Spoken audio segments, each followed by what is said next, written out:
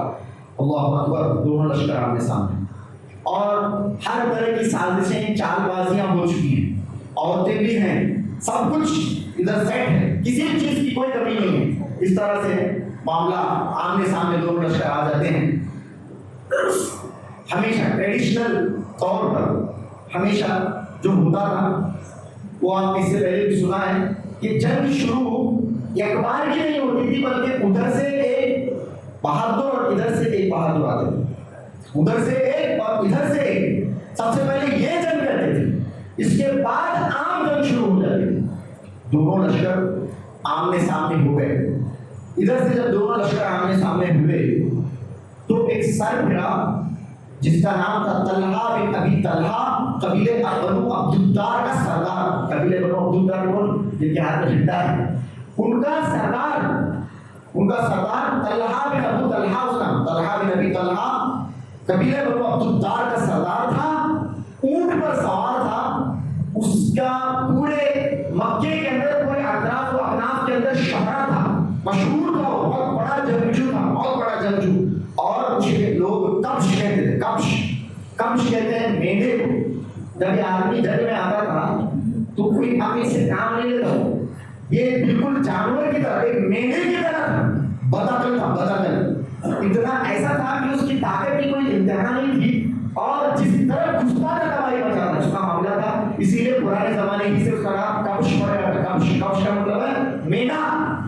تو یہ لشکر سے بیچ میں نکلتا ہے اونٹ پر بیٹھ، بہت زبردست تگڑا اونٹ کہتا اس کو، تگڑا اونٹ، اونچا اونٹ، ایسا اونٹ تھا زبردست. پورے لشکر کی گویا کہ وہ اونٹ کی جان ہے. اس کے اوپر طلحہ بن ابو طلحہ سوار ہے، اس کے ہاتھ میں گویا کہ ننگی تلوار ہے. دعوت مبارکت دیتے ہوئے، کھلا چیلنج دیتے ہوئے میدان کے اندر سامنے آ جاتا ہے، للکارتا ہے. اس کے چہرے کے ہاؤ بھاؤ، اس کی باڈی لینگویج ایک دم چیلنجنگ. سامنے والوں کو اب کون جائے گا؟ مسلمانوں کی طرف سے کون جائے گا؟ سامنے سے دعوت، کھلی دعوت مبارکت دی جا رہی ہے. آ کے سامنے کھڑا ہو گیا ہے آدمی.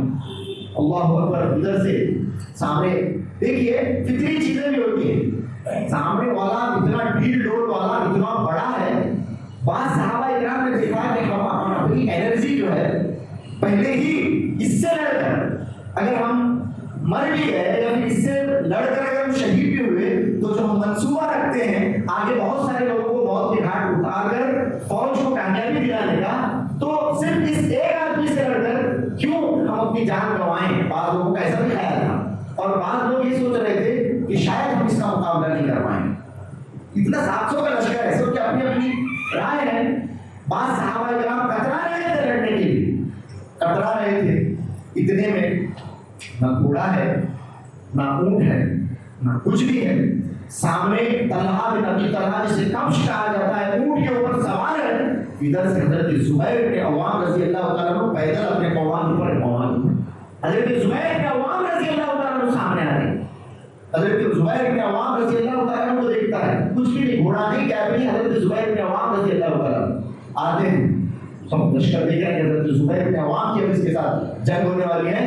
اوپر سے اگر دیکھا جائے تو سامنے والا ہر طرح سے مسلح ہے، ہر طرح سے تیار ہے. اس کا ڈیل ڈول حضرت زبیر رضی اللہ تعالیٰ عنہ کی ڈیل ڈول سے زیادہ ہے. بہت بڑی پرسنالٹی ہے اس کی.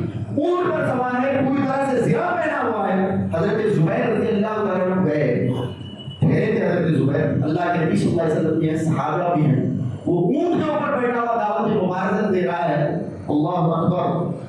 جس طرح سے آپ نے کسی تیندوے اور کسی شیر کو دیکھا ہے، اس طرح سے جھپٹتے ہیں. حضرت زبیر رضی اللہ عنہ سیرت کی کتابیں اس بات کی گواہ ہیں. حضرت زبیر رضی اللہ عنہ جب بول رہے ہیں سامنے والوں کو ایگزیجریٹ بھی کرنے کی عادت ہوتی ہے تاکہ ذرا سننے میں سوچ رہے مزہ آ رہا ہو. کوئی ایگزیجریشن وداؤٹ اینی ایگزیجریشن, بنا کسی مبالغے کے میں بات کرنے کا عادی ہوں. کوئی مرچ مسالہ لگانے کی میں عادت نہیں. جو پڑھا ہے جیسے کتابوں کے اندر لکھا گیا ہے ویسی بات آپ کے سامنے ڈائریکٹ بیان کی جا رہی ہے. جس طرح سے کوئی شیر اپنے شکار کے اوپر لپکتا ہے, نیچے سے حضرت زبیر رضی اللہ عنہ ایسی چھلانگ لگائی, ایسی چھلانگ کہ سیدھا اونٹ کے اوپر, اس کے سامنے اونٹ کے اوپر, اور جا کر اس کی گردن کو اس طرح سے پکڑ لیا.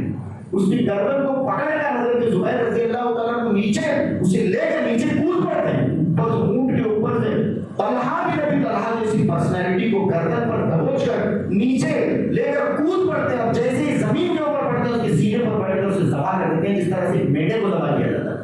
جس طرح سے میڈے کو ذبح کیا جاتا ہے ایک جست کے اندر. اور یہ سب چشم زدن میں, اس میں پورا معاملہ جو ہوا چشم زدن میں, کیا لائٹننگ سپیڈ ہے, کیا سپیڈ ہے, کیا پھرتی ہے, کیا پرسنالٹی تھی حضرت زبیر رضی اللہ عنہ کی.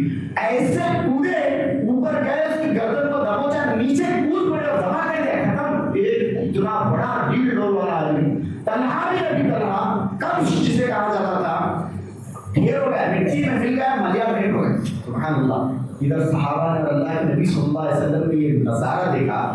صحابہ اور اللہ کے نبی صلی اللہ علیہ وسلم کی زبان سے بے ساختہ تکبیر نکل پڑی, بے ساختہ اللہ اکبر اللہ اکبر, بے ساختہ تکبیر نکل پڑی. اور ادھر اللہ کے نبی صلی اللہ علیہ وسلم نے وہ تاریخی جو بتایا جو حضرت زبیر رضی اللہ عنہ کی جب بھی فضائل قیامت کی صورت میں بیان کیے جائیں گے, یہ حدیث پہلے پڑھنا, اس کے بعد اگلی بات. اللہ کے نبی صلی اللہ علیہ وسلم نے فرمایا ان لکل نبی حواریًا وحواریٰ زبیر, ہر نبی کا ایک حواری ہوتا ہے اور میرا حواری زبیر. اللہ کے نبی نے کہا کہ اللہ نے ہر نبی کو ایک حواری دیا ہے, ہر نبی کا ایک ساتھی ہوتا ہے, ہر نبی کا ایک مددگار ہوتا ہے, اور میرا حواری میرا زبیر ہے. اللہ کے نبی صلی اللہ علیہ وسلم نے کہا ان لکل نبی حواریًا وحواریٰ زبیر, میرا حواری زبیر ہے. اللہ کے نبی نے کہا صلی اللہ علیہ وآلہ وسلم تسلیما کثیرا. اللہ کے نبی صلی اللہ علیہ وسلم نے اس طرح سے فرد مسرت کا اظہار فرمایا. حضرت زبیر ایسے تھے.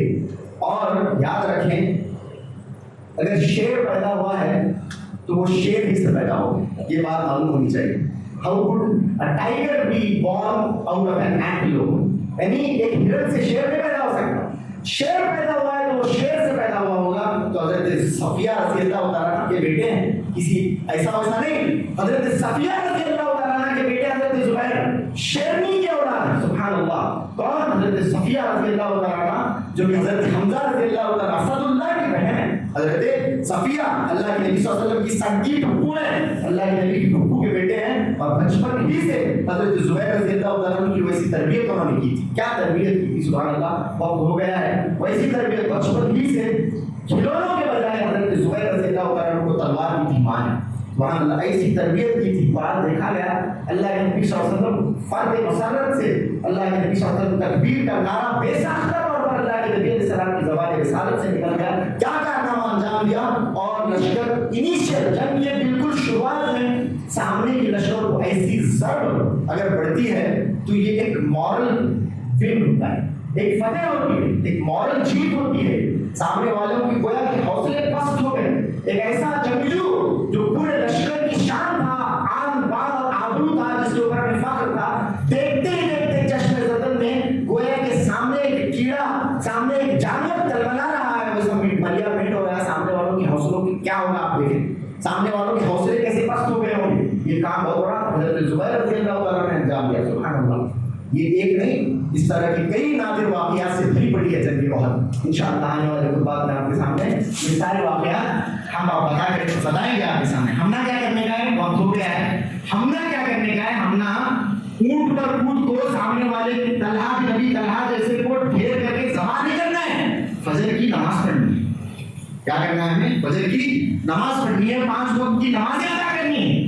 یہ کام ہمارے سے نہیں ہو رہا. کیا ایکسپیکٹ کریں اس قوم کے ساتھ, ہم لوگوں کے ساتھ, مجھ سے اور آپ سے کیا ایکسپیکٹ کیا جا سکتا ہے اس دور کے اندر. اللہ اکبر. خیر بات لمبی ہو جائے گی. ایک اشارہ میں نے آپ کو دے دیا ہے کہ ان کے سامنے ہماری کیا اوقات ہے, کیا حیثیت ہماری ہے, ہمارے ایمان کی ان کے ایمان کے مقابلے میں کیا حیثیت باقی رہ گئی ہے. دیکھیں میں دعوت فکر آپ کو دیتا ہوں, میں خود بھی اس پر سوچوں گا، آپ خود بھی سوچیں کہ ہمارا اور ان کا معاملہ کیا ہے. اور جب تک ہمارا ایمان ان کے ایمان کے مطابق، ان کے ایمان کی راہ پر نامزد نہیں ہوگا، ہم ہدایت یافتہ نہیں ہو سکتے. اللہ رب العالمین نے قرآن میں فرمایا. اللہ اکبر. آخر میں اللہ رب العالمین سے دعا کرتے ہیں کہ اللہ رب العالمین ہمارے دلوں میں ویسا ہی ایمان اللہ رب العالمین اجاگر فرمائے جیسا صحابہ کے سینوں میں تھا. سادہ عمر اللہ رب العالمین ہمیں اللہ کے نبی صلی اللہ علیہ وسلم کے طریقے پر گزارنے کی توفیق عطا فرمائے. اللہ کے نبی صلی اللہ علیہ وسلم کی ذات اقدس سے بے انتہا محبت کرنے کی توفیق عطا فرمائے. ایسی محبت کرنے کی توفیق عطا فرمائے جیسی صحابہ کرتے تھے.